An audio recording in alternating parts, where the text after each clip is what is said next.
I have my full screen on. So if you cannot see my screen, please let me know.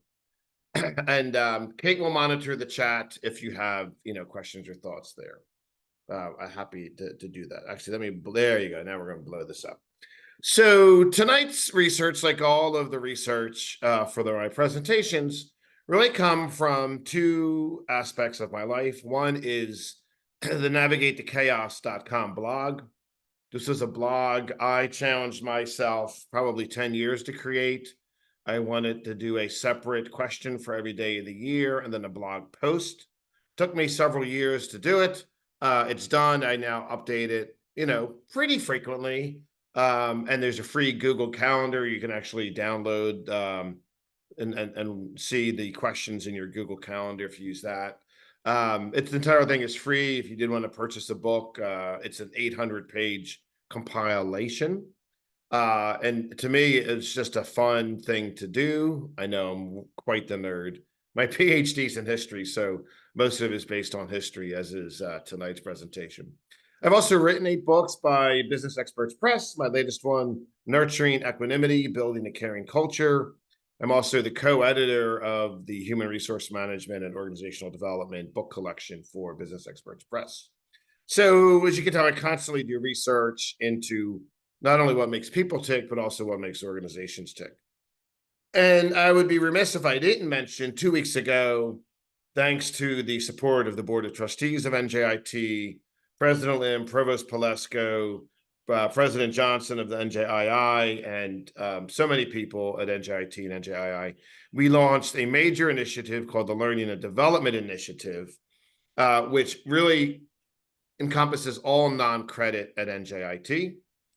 We are actually on the map. If you have not seen this, this is board approved 2 weeks ago. There was a press release, big splash about it. This is our new strategic plan for 2030.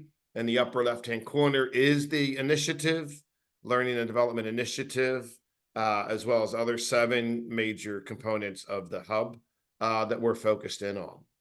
And just real quick, just to help you understand, like, what is the LDI? It's, again, everything non-credit, non-degree credentials.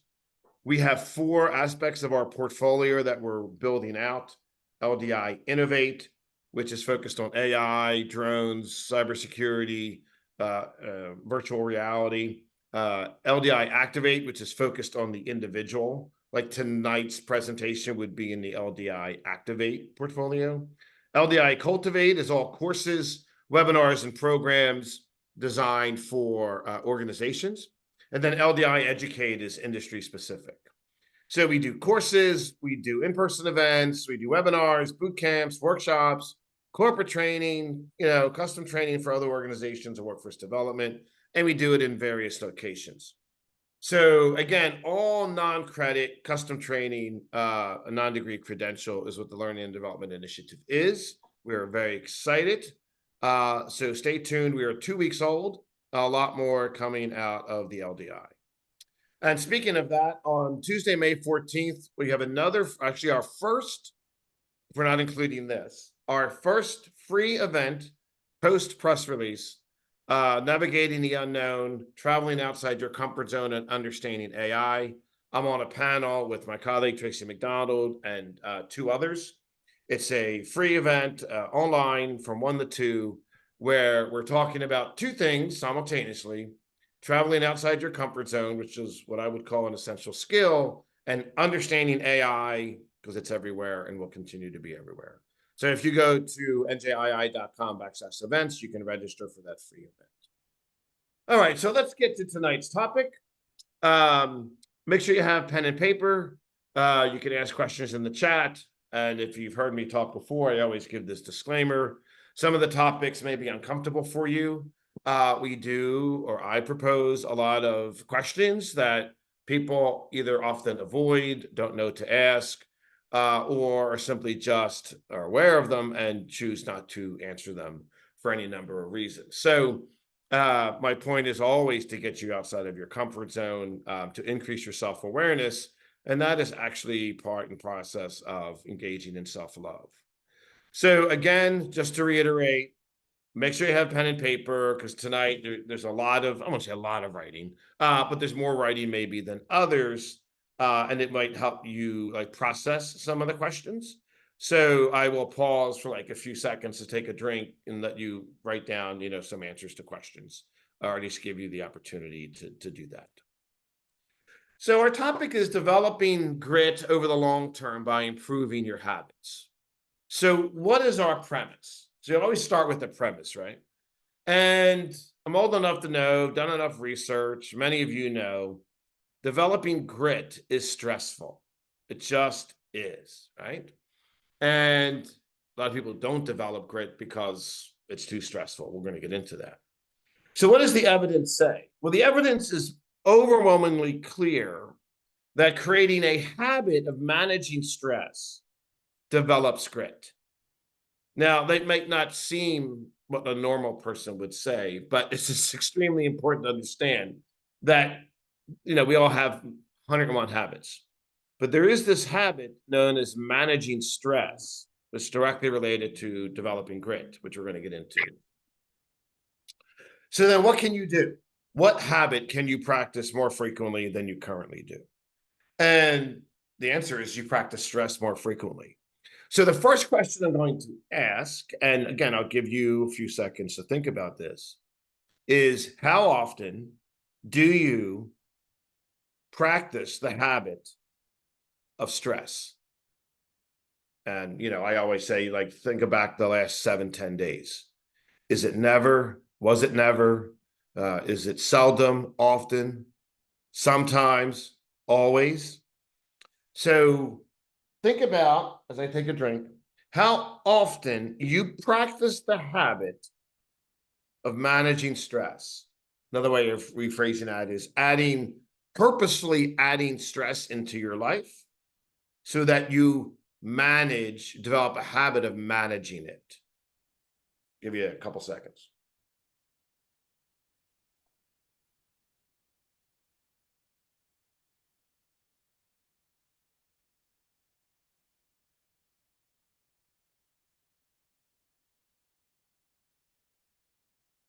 Okay.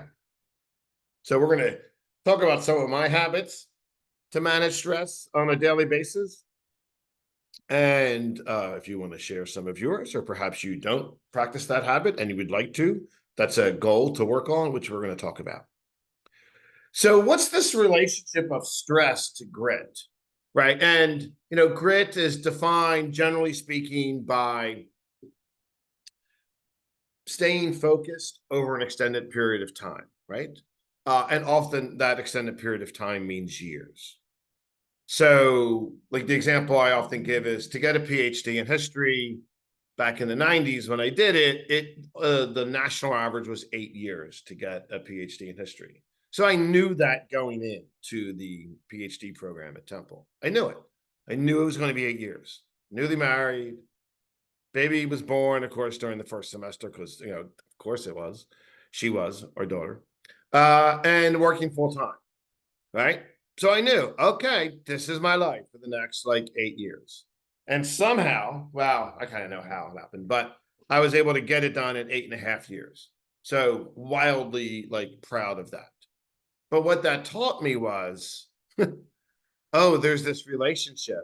Every day was wildly stressful managing the family, the job, and the PhD program. But I kept grinding it out. And there's a lot of stories we could talk about along the way, which not have time to today. But that was my wouldn't say my very first, because I was a runner before that. But that was really my first lengthy demonstration to myself over 8 years that I could develop grit on a daily basis by balancing all that and getting through the program. So there's two things that you need to be aware of. Right? So when a stressor seems manageable, whatever that stressor is, it could be personal, it could be professional, we perceive it as a challenge, and adrenaline, which boosts energy, focus, and coping, is released. So think for a moment when you've had a stressor in your life that you managed. Now, maybe you didn't have the self-awareness that you managed it. right? Like I do a lot of work with people and they don't even realize like the amount of accomplishments in their own life. And I have to point out the obvious, which isn't obvious to them, which just tells me that, okay, they don't have the highest level of self-awareness that they need. And there's reasons for that, any countless number of reasons.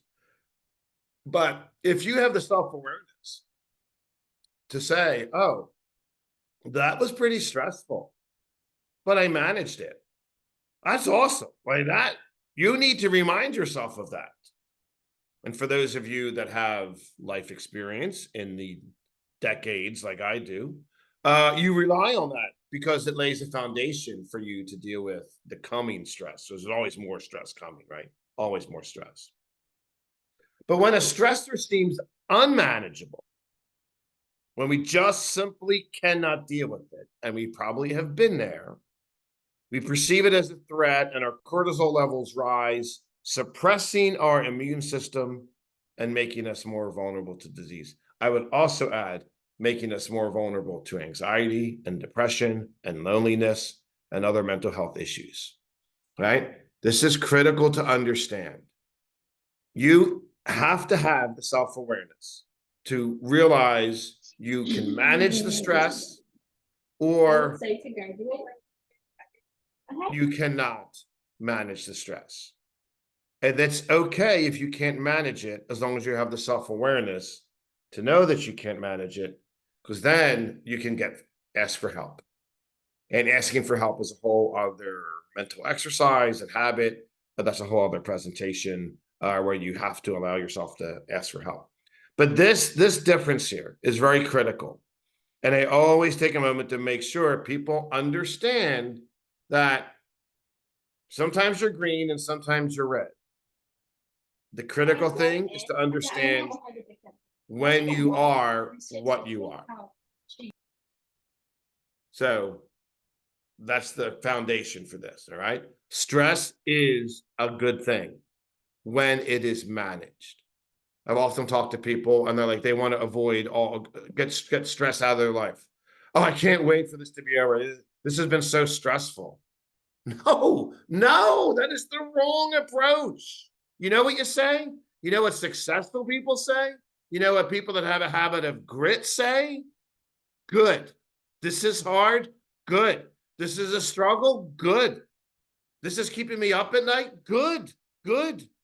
Because you are developing the habit of grit through managing the stress. Okay, so they did mute their mic. Thank you. So what would you rather have in your life? It's a rhetorical question. Almost everyone would say green, right? Because you're not going to avoid stress in your life. I mean, I don't know how you would ever do that. And it's not even healthy, honestly. Like, it's just not healthy. You don't want to invite it either. Like, life is already hard enough. You can do things on a, personal level to have stress in your life that you know that you can manage, but you don't open up to the heavens and say, all right, hit me with all the stress you got. No, you don't want to invite it like that.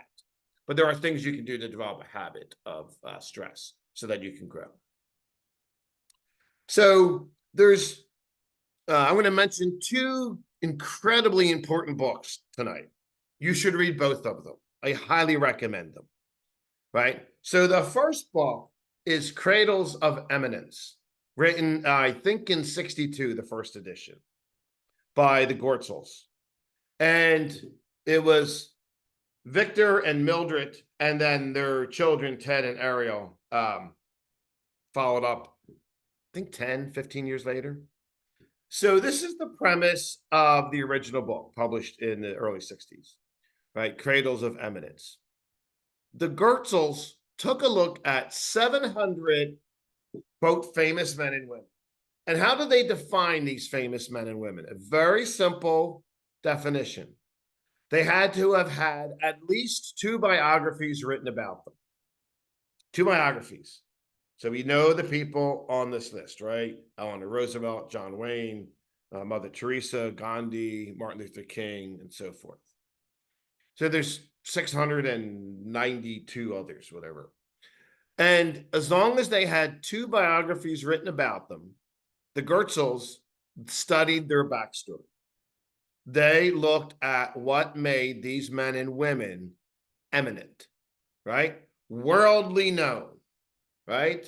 If you traveled anywhere around the globe and said Martin Luther King Jr., people would know his name. If you said Mahatma Gandhi, they would know his name. Mother Teresa, they would know her name.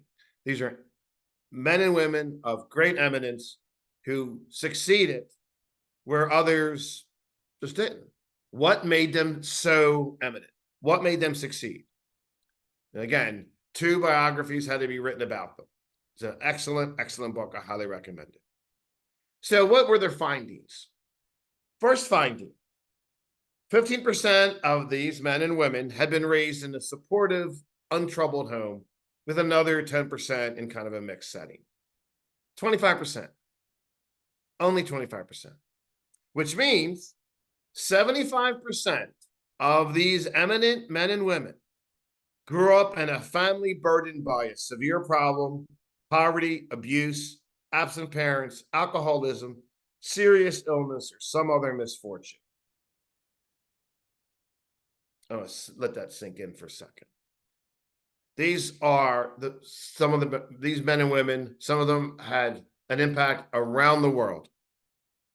And they had a terrible upbringing, just terrible. 75%, the majority of men and women in this book probably had a childhood, an upbringing worse than yours. And, once I read this years ago, and it was followed up by another book I'm going to give you in a minute that's looked at this concept differently. I was like, oh no, I grew up in a semi-functioning normal house. I'll never be eminent. I'll never be great because I came from, semi-functioning, loving, caring family. Because I knew the key to success, the key to impacting the world, right, is to come from a house with a severe problem. Like, it seems so counterintuitive, but the evidence is overwhelming. So what they concluded, the Gertzels, is that the normal man is not a likely candidate for the Hall of Fame. And it's fascinating. It's absolutely fascinating. So before I continue my discussion here, or my commentary on this book, we're going to go to the second book. Meg Jay wrote Supernormal, The Untold Story of Adversity and Resilience. I think this came out in 2017. Get this book, read this book. You will see yourself in this book. So the Gertzels looked at eminent people, right? People that had 2 biographies written about them, at least 2 biographies, and who were well known around the world, right? Who changed the world. Meg Jay, clinical psychologist, took a look at everyday people, took a look at her patients. And it's the complete opposite group of people, right? The Gertzels are looking at famous people, eminent people. Jay is looking at people like you and me. People like you and me and her patients. I mean, she changes the names of everybody, changes the locations of where they lived and all that. But the stories are fundamentally true. And I think this one came out in 2017. Get both these books. I mean, seriously, these are excellent books, well-researched. And it's very hard to argue with either premise, right? So she defines supernormal as those who are those who soar to unexpected heights after a childhood adversity. Some of you, and I don't know anything on this call, some of you probably had things happen to you before the age of 20 that were pretty difficult, right? But yet you've succeeded. You are super normal. Normal people, and my friends and colleagues would say, yeah, I'm not normal for sure. I'm kind of normal. Grew up with a loving family. I mean, didn't have much money, but a loving, caring family in Philadelphia, right? Prior to 20, I don't know if I had anything like drastic happen to me. Along the way, I mean, many of you know I lost my dad almost 9 years ago, my mom 2 years ago. That's different. That's not what Jay's talking about, right? Jay's talking about people who excelled in their life Doesn't matter if you're a doctor, a lawyer, a teacher, a landscaper, data analyst, project manager, it didn't matter. You went on and had a super normal life. You raised a family, perhaps you had kids, you were successful in your career, whatever the case was. You overcame that childhood adversity. And these are the examples that she looks at. A little bit more in depth than Gertzel's, right? Loss of a parent to death or divorce, bullying, alcoholism or drug abuse in the home, mental illness in a parent or a sibling, neglect, emotional, physical, or sexual abuse, having a parent in jail, growing up alongside domestic violence. Really awful things, right? Really terribly awful things. The evidence is overwhelmingly clear. Overwhelmingly clear.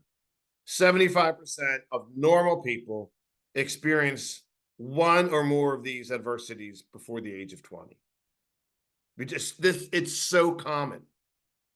And I share this because people they don't often talk about this for 101 legitimate reasons. And I hope that this message reaches someone in my audience and they say, oh my God, I thought I was the only one that dealt with neglect.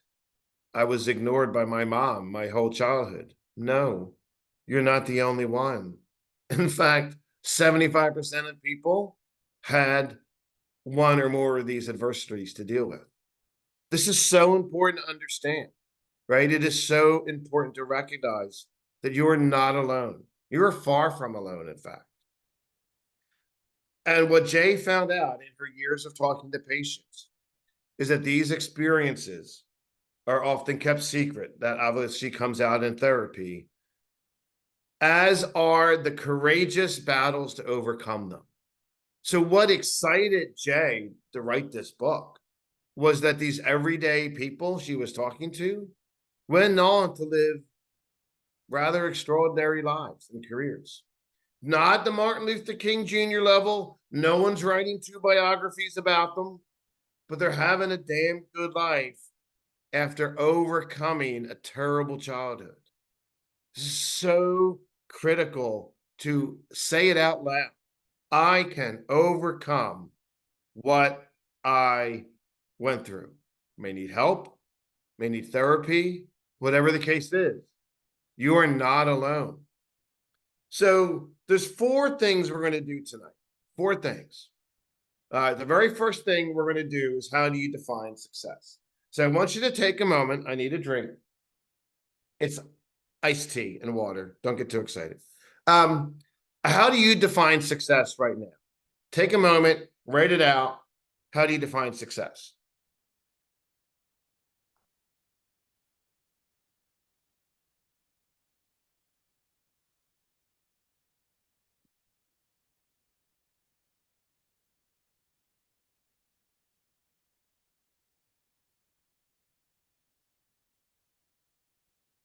Okay. So, well, now it's 10 years ago. It's funny, like, you can tell how long I was using this data. Perhaps it's time to get a new one, but I so love this answer. In 2014, the Massachusetts Arts Council asked its artist, how do you find success as an artist, right? I have a whole other presentation about artists and what it means to engage in subtle maneuvers and work a full-time job. Most artists do work a full-time job. And thank you, Martin. And most people do work a full-time job and do their art at night and on the weekends. So that's a whole other talk that I give.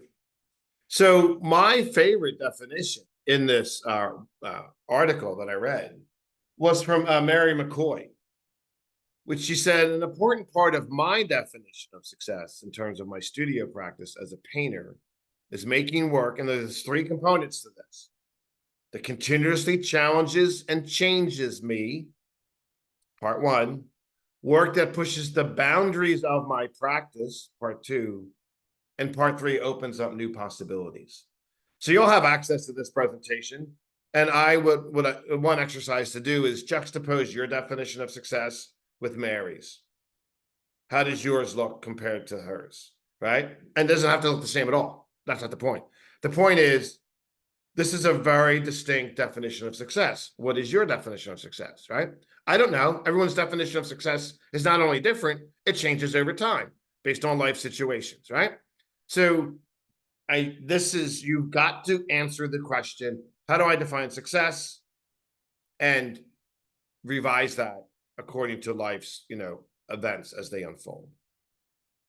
So kind of already asked you the first one, how do you define success? When is the last time you updated your definition, right? Who or what influenced your definition, right? And there are mentors in my life that influenced my definition. The research that I've engaged in has influenced my decision. And, I can't remember all the stories I tell. So if you heard this one, I apologize for the repetition. But, when my dad died, my mom was living in Jersey by herself. It was the only time I was out and away from New Jersey or Philly. I was out in Illinois working at Augustana College. Had a really good job, great team. And my mom was just crying all the time. They've been married 50 plus years, a little old Italian couple. And I walked into my provost office the one day. Karina Lawrence, a good friend of mine, I posted this story on LinkedIn a while ago when I went up to New York to have lunch with her. And I started to cry just a little bit. Never cried professionally, just a little bit. And she said, you have to go home and take care of your mom. I'm like, I do. I left. I left without a job. I mean, who the hell does that at my age back then? I'm already old, so you're not going to, that was years ago. So use your imagination. And it was like really forced me to change my definition of success. Oh, I have no job. All right, well, whatever. My definition of success right now is to go care for my mom. Some of my friends really thought it was stupid. Others were like, no, go do what you have to do. And lo and behold, the universe took care of me. And, within 2 months, I did land another job and rebooted my career. You have to, you have to make these decisions. But I knew what I was doing. I knew I was redefining what success meant for me. Right. So that's critical. This is another book. I don't know if you guys know Chris Gardner. He was the subject of the movie, The Pursuit of Happiness. Chris is an amazing guy. He was pretty much homeless. One thing led to another. He finds his way into this free internship for a stockbroker firm who's, I can't remember what the firm was now. It's irrelevant. But on the cover of this book, Start Where You Are, he's written several books. He eventually goes from homelessness to a multimillionaire. He talks about it.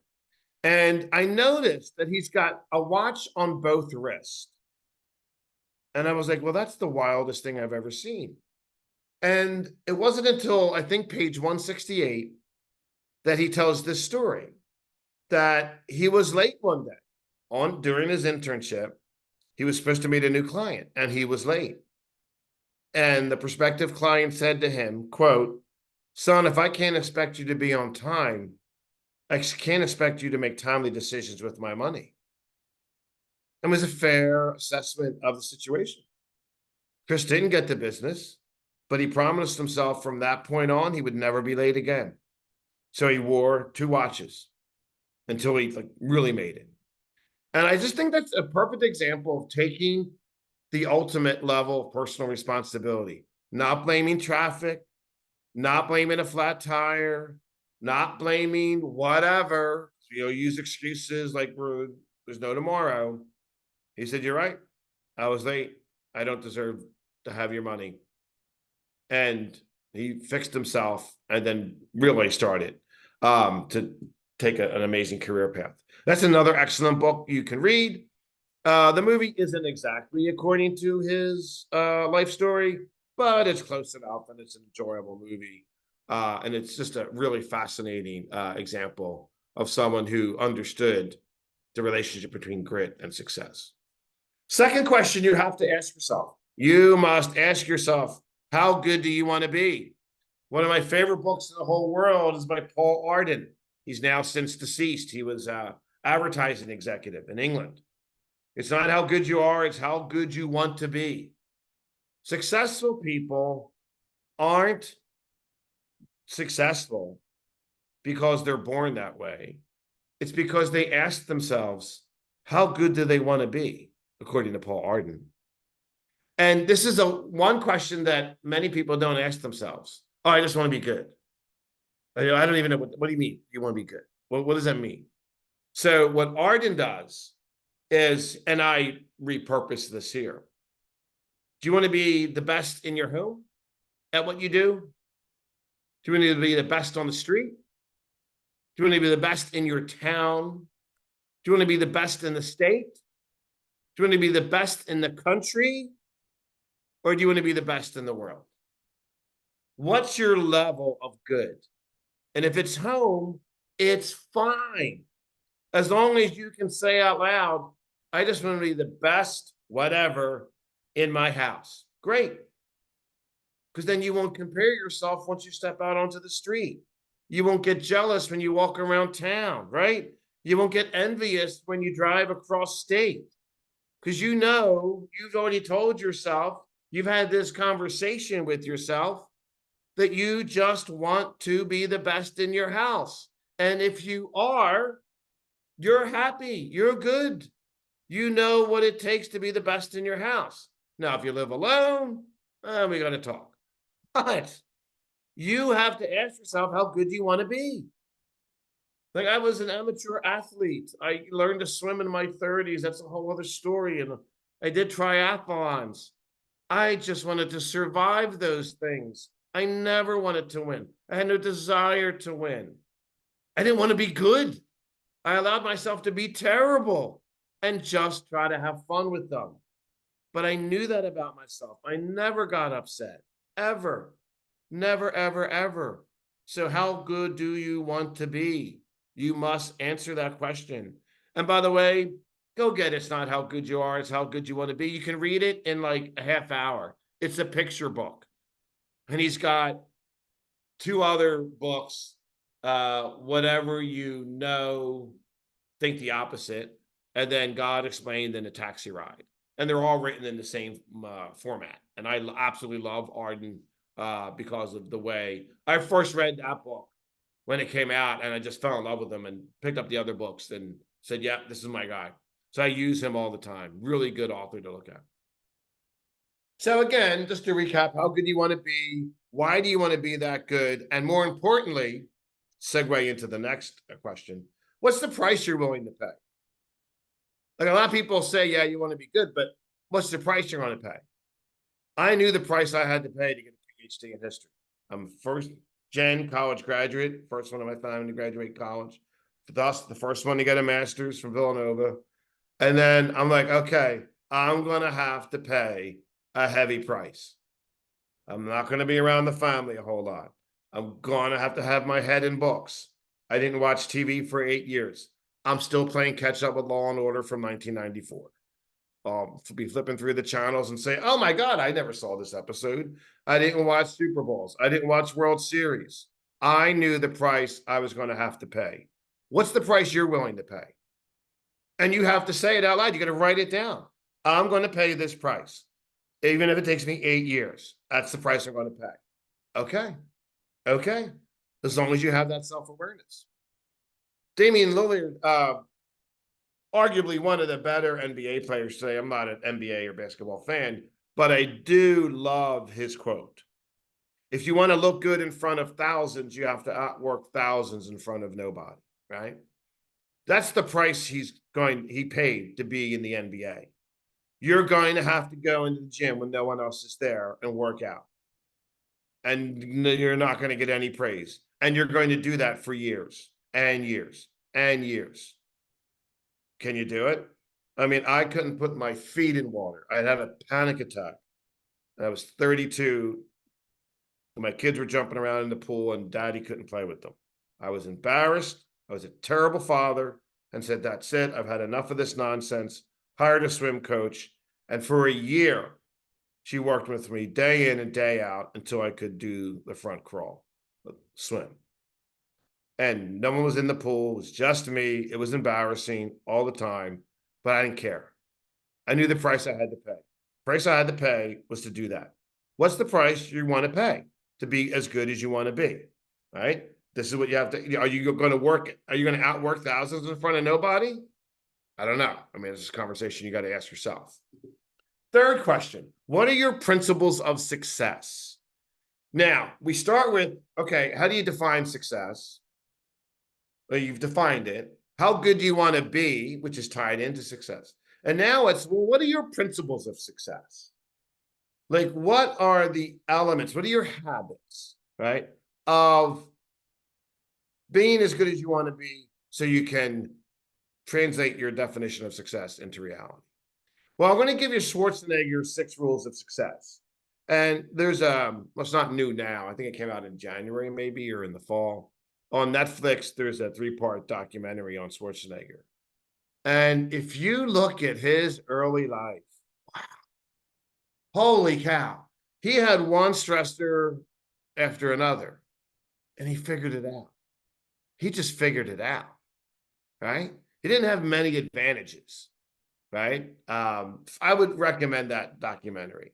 So he'll talk about his 6 rules of success, which I'm just going to briefly cover here. But that's all, right? One is you got to trust yourself. And I don't know how many of you trust yourself. I don't know any of you well enough. Again, I can't see any of you, so I don't even know who's on the call. I think someone's on the call, or I'm talking to myself and Kate. So how much do you trust yourself? Because you've just told yourself what your definition of success is, and you told yourself how good you want to be. So trust yourself. Like, just do it. And it's really hard to do. And it may take decades to do it, and that's okay. Don't listen to the naysayers, for the love of all things. And the naysayers could be your partner, your lover, your boyfriend, your girlfriend, your mom, your dad, your brother, your sister, your aunt, your uncle, your grandparents. The naysayers are all around. And guess what the naysayers have in common? They've never done what you said you want to do. Why the hell would you listen to someone that has never done what you said you want to do? I mean, it doesn't make any sense, right? Steve Harvey talks about sometimes you got to leave people in your family behind because they're naysaying too much and they're just getting in your way. Now, that's another conversation for another day as well. But why would you listen? I only listen to people that are better than me and have been where I want to go. And I say, how the hell did you do it? And it always comes down to like same common principles, dealing with the stress, dealing, a year after year after year. Don't listen to people that have never done what you want to do. Why would you do that? Why would you allow them to rent any space in your head? Don't do that. Break the rules. I'm not saying be illegal here. This is recorded, so I'm not saying do anything illegal, right? But sometimes doing the right thing ain't doing the right thing. And you have to ask yourself, when is that? I broke the rules. I left a good paying job with a team I loved on a campus I really admired, and I left without a job. I broke the rule. Yeah, I did it to go live with my mom. I didn't have a place to live. My wife and I lived with my mom until we could find a place, right? You break the rules, but you know why you're doing what you're doing. And you're going to work your butt off. As Lilliard said, you're going to have to outwork thousands in front of nobody. And no one cares how hard you're working. No one cares. No one cares. No one cares. Keep working, keep working, keep working. Just work your butt off. Don't be afraid to fail. I think I have failed way more in my life than I have succeeded. You only have to be right a few times in life. Keep failing, right? Don't worry about it. And if you're in an environment that doesn't allow you to fail, you got to think seriously about removing yourself from that environment. And then give back. Be nice. There's no reason why you can't be nice to people, right? Give back. Last night was the last night of class, and I told my students, as I always have told students for 30 years, and now I'm friends with people on Facebook and LinkedIn and their parents, and they're doing well. I'm here for you. Whatever you need, I'm here for you. And one student emailed me last night and said, hey, Dr. Emerson, can we meet? I want to talk to you about my career and life and blah, blah, blah. Of course. Give back. The other book you should read is David Goggins. I don't know how many of you know Goggins, but man, he's a remarkable human being. Actually, you take a look at the book cover, this was him This picture on the left is also him up here on top of in the shadows there. And he was like 297 pounds. And, he just to Google him, he's all over. And he said he was everything everyone said he would be, which was nothing, a big, fat nothing. And what he realized in life, and this is his quote, this is a perfect example, growing is a lifestyle. We need a friction to grow, right? I put a bunch of friction in my life and I grew. You want to get tough? It's a lifestyle. It's a habit. You need to callous your mind. As I said earlier, put stress in your life. If you say you're going to wake up at 4:30 in the morning and run, he says it's going to suck, then do it. Do something that sucks every day of your life. That's how you grow. That's what I mean by purposely putting in something in your life every day, right? I work out every single morning between 5 a.m. and 6 a.m. I mean, I do like to work out, but there are some days I'm like, man, I just want to stay in bed an extra half hour. I am not in David Goggins shape. I wish I was. I'm not even close to it. I don't want to be. I don't need to be, right? But I do stress myself first thing in the morning. And the rest of the day is cake because the rest of the day is pretty hectic. But I already just did a hard workout. All right, whatever. So you got to figure out, and I'm not saying it has to be working out. I don't know what it is, but do something every day, even if it's for 10 minutes, and you're like, oh, thank God that's over. Right. And what you've just done is you've told your mind you've handled that stress and you're developing it.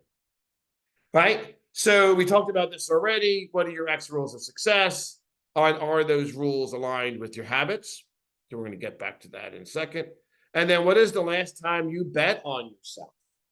The story I like to talk about here is Sylvester Stallone when he wrote Rocky. So he was a struggling actor. He was actually in a soft porn movie. He had to sell his dog. He had no money. It was like no money, right? And he watches a fight on TV. He gets the idea to write Rocky, and he writes it in 3 days. And so he actually went on an audition for another film, and the director, during the audition, at the end said, "Yeah, you're not really right for it." And Sylvester said, "All right, well, by the way, I do a little bit of writing."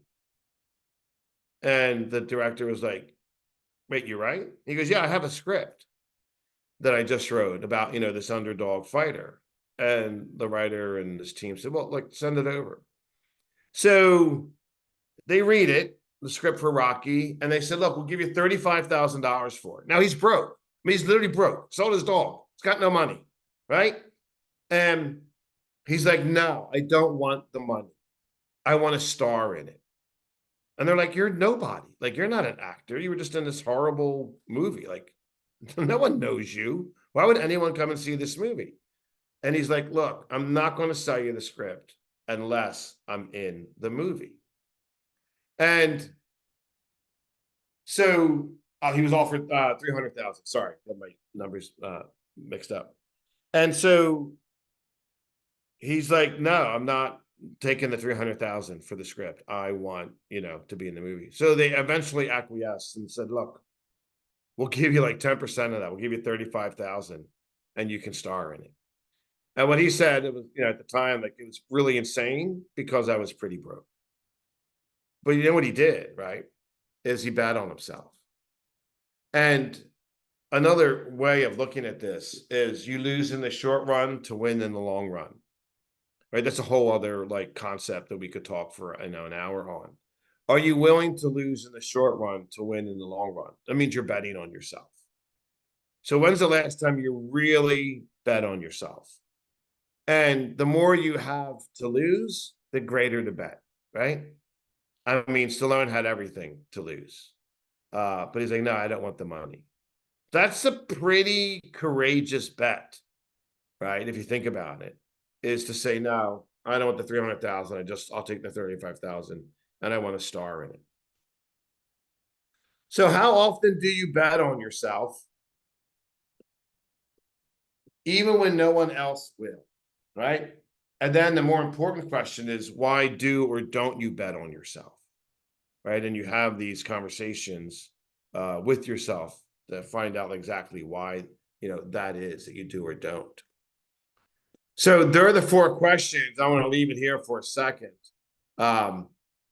Because once you understand and answer these questions and then redefine the questions as you get older, I think you'll realize that, oh, what links all these together are my habits. How do I live every day? What do I do first thing in the morning? What do I do last thing before I go to bed? Right? How do I treat myself during the day? Do I put myself first, or am I a martyr and I put everyone else first? Right? I don't know really any martyrs that had like a significant impact. They they follow their principles of success.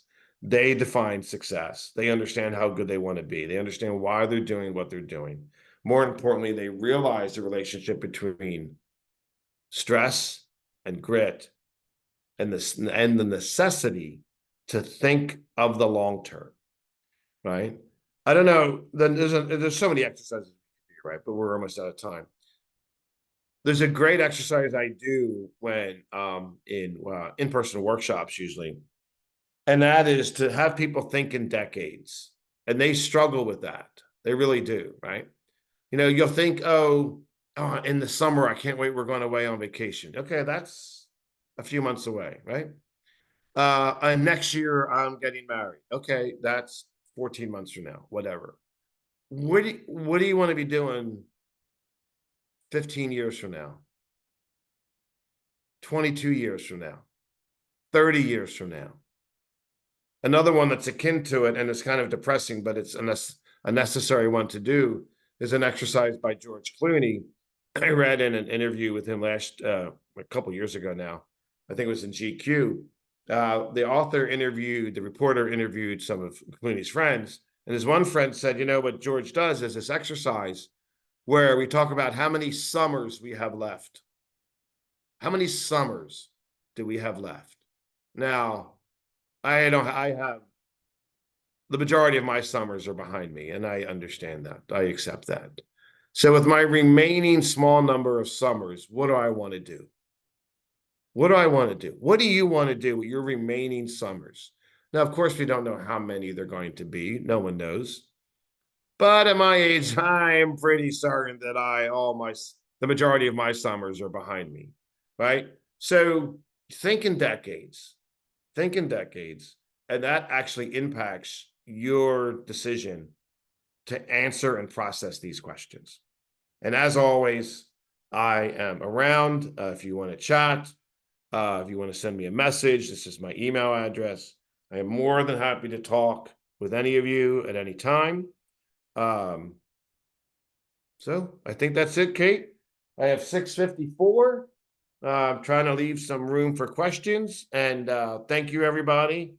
It's always a pleasure. And again, thank you, Kate, for the opportunity. Excellent. Thank you so much. If anyone has any questions or comments, feel free to unmute yourself, or you can type in the chat and I can read it out loud. So we'll take about 5 minutes. So feel free, like I said, if you want to unmute yourself or type in the chat. And if not, that's okay too. Okay. Well, and I will send Dr. Edmondson's email in the follow-up with the link to this video. But thank you so much for joining us tonight. I hope you found this session useful, and we look forward to seeing you for our 5th and final webinar series on Wednesday, May 22nd at 6 p.m. And again, a big thank you to Dr. Edmondson for sharing your expertise with us. I hope everyone has a wonderful evening. Thank you. Thank you, everyone. Appreciate you joining. Have a great night.